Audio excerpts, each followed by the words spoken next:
Les options avancées d'Outlook 2013 vous permettent de modifier le comportement de votre calendrier. Vous pourrez notamment modifier les plages horaires, vous pourrez modifier la couleur et même il sera possible de ne plus afficher la météo au-dessus. Pour commencer, je souhaite ne plus avoir ces plages horaires par tranche de 30 minutes.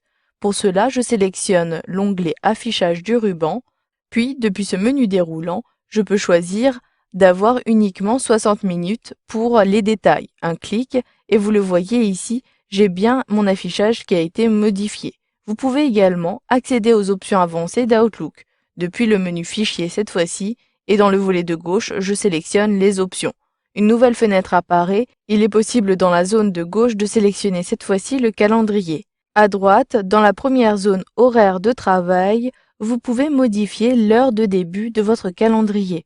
Pour l'instant, si je décale ici la fenêtre, vous le voyez, des horaires au début de journée sont grisés et en fin de journée. Vous pouvez augmenter cette période-ci. Si je sélectionne le menu déroulant, je peux décider d'avoir des horaires de travail qui débutent à 7h30. Je clique ici et je souhaite plutôt avoir une heure de fin à 19h. Je clique sur le menu déroulant et cette fois-ci, si j'utilise la barre de défilement, je peux choisir 19h.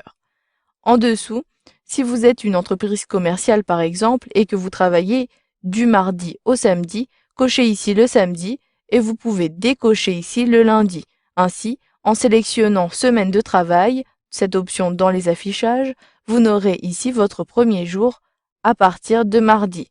Si je souhaite avoir le premier jour de la semaine un mardi, je coche ici, puis je sélectionne le mardi. Ensuite, en dessous, vous pouvez modifier les rappels. Vous avez par défaut, lorsque vous créez un événement, un rappel qui est activé automatiquement 15 minutes avant cet événement.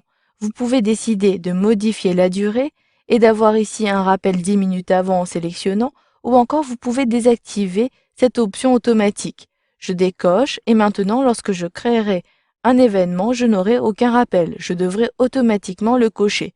Mais ici, je vous conseille d'avoir toujours coché et activé cette option si vous souhaitez toujours avoir des rappels, 15 minutes avant. Plus en bas, je peux maintenant modifier l'affichage de mon calendrier. Si je souhaite avoir une couleur différente, depuis ce menu déroulant, je peux choisir plutôt une couleur verte. Je clique ici. En dessous, il m'est possible également d'ajouter d'autres fuseaux horaires et de les indiquer. Je peux ici ajouter une étiquette s'il s'agit du fuseau horaire de la France et que vous disposez de plusieurs filiales.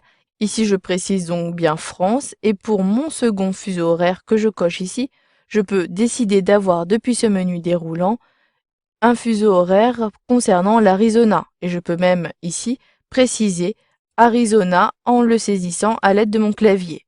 Vous pouvez également inverser les fuseaux horaires pour avoir en premier Arizona puis en deuxième France. Vous pouvez, dans l'assistant de planification qui vous permet de vérifier les disponibilités de vos collaborateurs, afficher directement les détails des événements dans le calendrier de la grille. Je coche ici pour valider. Et enfin, la dernière rubrique concerne la météo. Si vous ne souhaitez plus avoir cette météo, désactivez en cochant cette case. Puis, cliquez sur OK pour valider.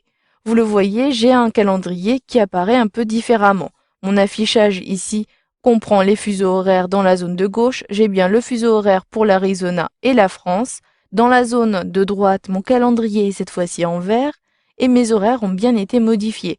J'ai bien un calendrier et une semaine de travail qui commence le mardi à partir de 7h et qui se termine le samedi à 19h. Vous avez donc vu dans cette formation qu'il était possible de modifier le comportement du calendrier à l'aide des options avancées d'Outlook 2013.